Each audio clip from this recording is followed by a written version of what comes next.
از وکی باب قطابی نورا راستی قطابخانه دروازه ایکش و قطابخانه نمونه منطقه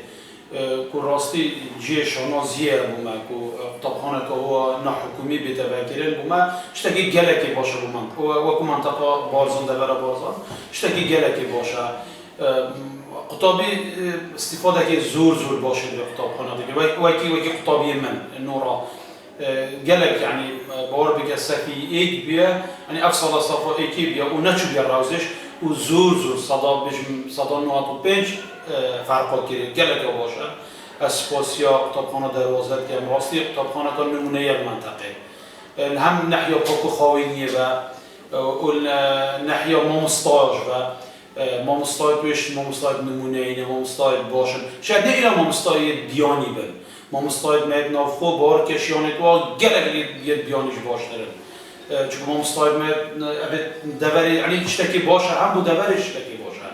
بو دور ما اشتکی باشه مامستای مد کو خلیج کلیانه بهش زمان انگلیسی بیکاری اندیشین دیره بخو شیانه خوب در بخن